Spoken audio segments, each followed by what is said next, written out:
nose. Oh, I'm just kidding. We have cleanup we have to do.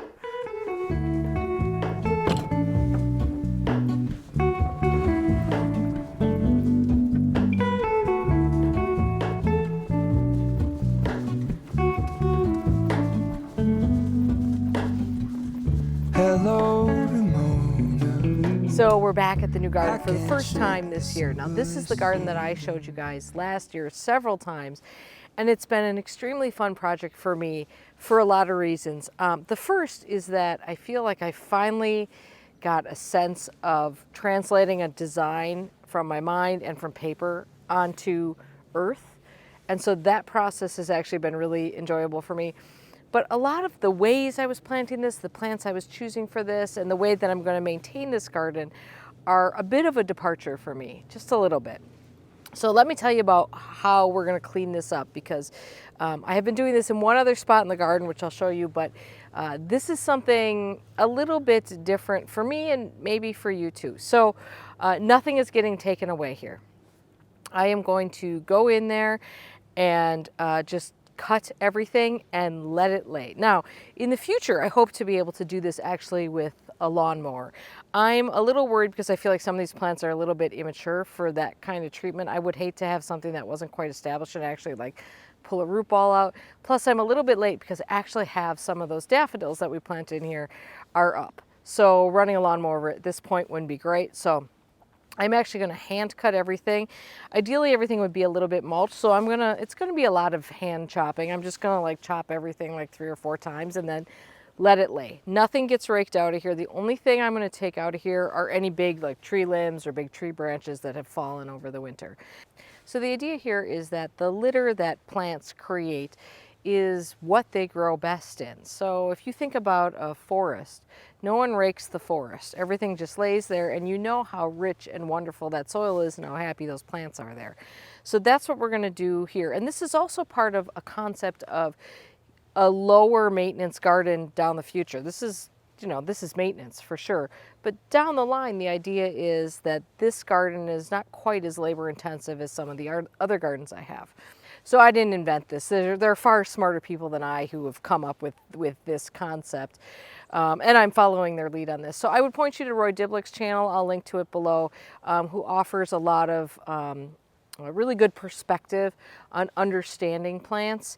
And understanding plants, part of it is understanding what to do here in spring. And there's some plants in here that won't need to be cut back at all. The geranium macarizum looks great. I won't do the Carex pennsylvanica. Now I have been doing this strategy actually just across the driveway at the end garden where we have the Pygnanthema macra growing with boxwood. I have never raked anything out of there. I have just cut that Pygnanthema back. So I actually think I'm just going to start there with this process. It's sort of a small, easily managed area. It's kind of nice to kick off a project with something done right away. And you'll kind of get a feel for how that's been working. I've been very happy. I have not laid any mulch in there since. I do have a few weed issues in there, and weeds happen. Ideally, all these plants will eventually, knit together, block out the light. There won't be any real opportunity for too many weeds to get a stronghold in here. So that's the goal, but that's not a first-year thing that I can expect. So let's start chopping. We stand on the opposite shore. Hello, Ramona. I reach through mysterious ceilings, my only hope. I look for the things I don't know.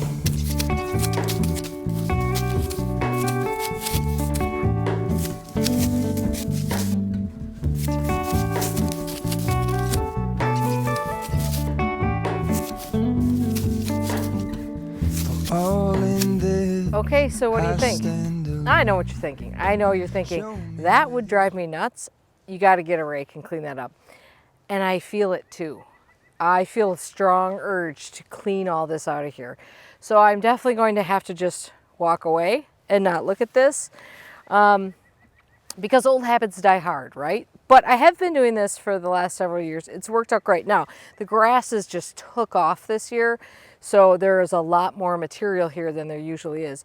Now, actually, if we had the lawnmower up and running, I actually could bring the lawnmower in here because the only other thing that grows in here is alliums, which are not up yet.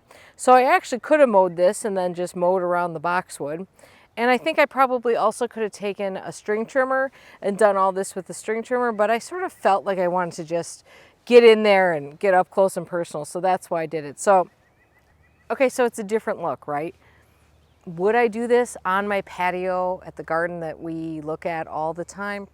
I mean, probably not. Even if it's better, this is a lot of change for a gardener who was trained, probably like many people, to be fastidious about their cleanup. And this is an evolution of a gardener that you're seeing here, because that is how many of us were trained to garden. And of course, things change. Science changes, studies change, attitudes change, and that's maybe not the way to go anymore. So whatever, I'm good with it being out here. I'm not going to be sitting right next to this on a day-to-day. Actually, the yellow is kind of pretty. Doesn't bother me that bad.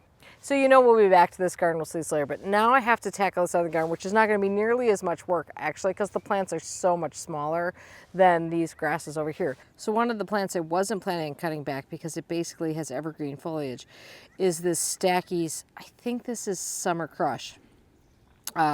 Anyway, you can see that it has been pruned back by the deer. They went through the snow and went after these green leaves. They didn't bother it at all season long.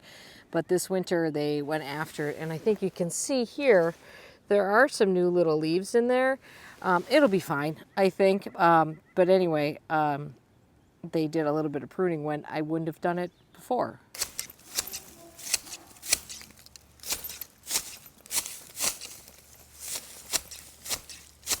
Okay, so I can see why people would use a lawnmower for this. It is a lot of bending over. But I will tell you, there are some real advantages to getting like right up in there, because I am seeing things I never would have caught otherwise. Let me show you. Okay, first off, take a look at the lady's mantle. Now, maybe this happens every year, and just because I'm not right up in its business, I don't see it. But look at all this great new growth, and look at how cute that is, those little pleated leaves. Also, lots of little daffodils popping up all over the place. All these bulbs that I planted, it's so satisfying. When you plant a bulb, it's going to come up, but it's just really nice to see that it really did. Okay, here's the other thing I want to show you. If you look in here, right here, there is Pygnanthema muticum doing what it's supposed to do, which is get a little bit spready. You can tell it looks like it looks like a mint, because it is in the mint family. Anyway, tiny little nice new growth there. Here's the geranium macarizum. I mean, you can see why I wouldn't have to cut this back, but I think some of that nice growth in the middle there might be fresh new growth. Anyway, it doesn't matter. I don't have to touch it.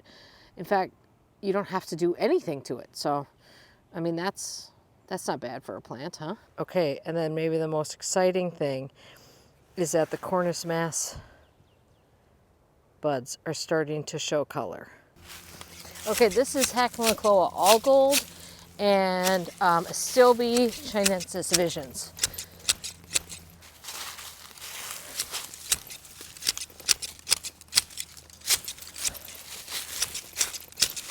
All right, it's just me sprawling among the deer poop. I wanted to talk to you about this plant. This is Carrick's, I believe it's flauka blue zinger. And a lot of things have been said about this plant. Now, first of all, when I said I was going to put this plant in this garden, a lot of people said, be careful, it runs. And you can see that that's its tendency to do that. But that's sort of, I mean, I'm looking to create a mass of plants here, right? It also recently was taken away from one of the big wholesale nurseries, North Creek Nurseries, which sort of specializes in natives and things like that, said they're not going to sell it anymore because of its invasive nature. Now, keep in mind that invasive plants, how invasive a plant is, ranges depending on where you live and what your climate is like. Now, this is a plant that is often used by Roy Dibblick. Now, this is the second time I've mentioned him in this video.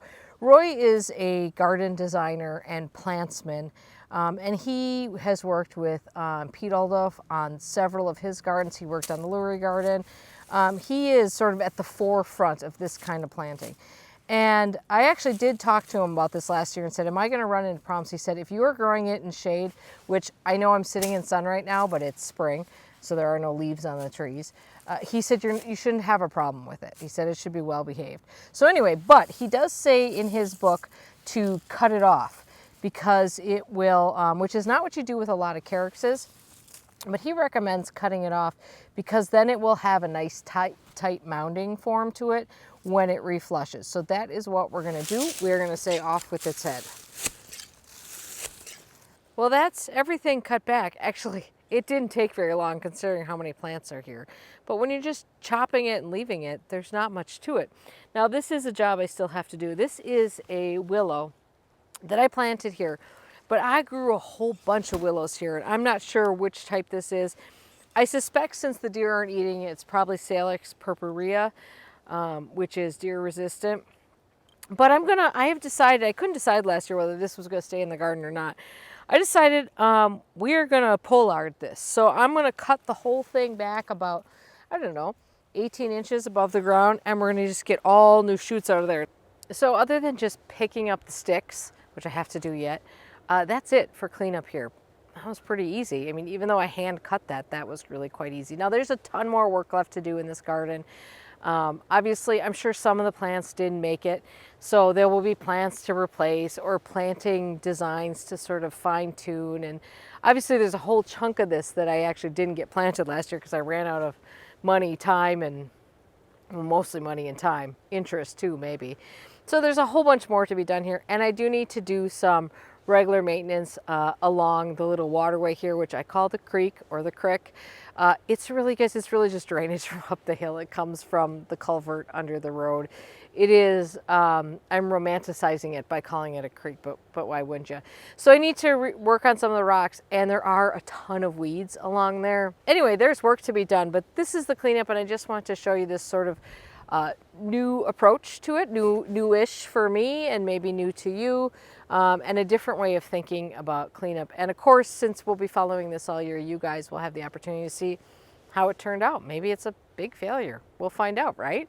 All right, well, anyway, hey, thank you for watching. If you want to see where this goes, hit like, subscribe, you know the drill, and have a great day in the garden. Bye. Honestly, don't. I should be the last to know.